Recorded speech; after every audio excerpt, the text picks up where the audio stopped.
വാഫി പഠനം 8 കൊല്ലം പഠനം എന്നൊക്കെ പറയും. PG ആണത്. PG ആവുമ്പോൾ 8 കൊല്ലം സ്വാഭാവികമായിട്ട് വരും. ഈ PG പഠനം കഴിഞ്ഞിട്ട് ഇപ്പോൾ MBBS പഠിക്കുന്നവരുണ്ട്, മറ്റ് സയൻസ് കോഴ്സുകൾ പഠിക്കുന്നവരുണ്ട്, ബിസിനസ്സുകാരുണ്ട്, മറ്റൊക്കെ ഉണ്ട്. അപ്പൊ ഇത് നമ്മുടെ ഒക്കെ വിദ്യാഭ്യാസത്തിന് ഊന്നൽ നൽകുന്ന ഒരു സംവിധാനമാണ്.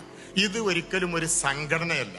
കുറെ ആളുകളെ വിളിച്ചുകൂട്ടി സംഘടിപ്പിച്ച് അടുത്ത തെരഞ്ഞെടുപ്പിന് തയ്യാറാകുന്ന ഇതൊരു സംഘടനയല്ല, ഇത് ഒരു സംഘവുമല്ല, ഇതൊരു വിദ്യാഭ്യാസ സംവിധാനമാണ്. വിദ്യാഭ്യാസ സംവിധാനത്തെ സംബന്ധിച്ചിടത്തോളം ആളുകൾ എന്താണ് നോക്കുന്നത്? നമ്മൾ റോട്ടിലൂടെ യാത്ര പോകുമ്പോൾ ഭക്ഷണം കഴിക്കണം, അത് ശരീരത്തിന്റെ ഭക്ഷണമാണ്. വിദ്യാഭ്യാസം തലയുടെയും ചിന്തയുടെയും ഭക്ഷണമാണ്. ഭക്ഷണം കഴിക്കണമെങ്കിൽ നമ്മൾ വെടുപ്പുള്ള, വൃത്തിയുള്ള, വിശാലതയുള്ള നല്ല ഭക്ഷണം കിട്ടുന്നത് എവിടെയാ, അതാണ് നോക്കുന്നത്.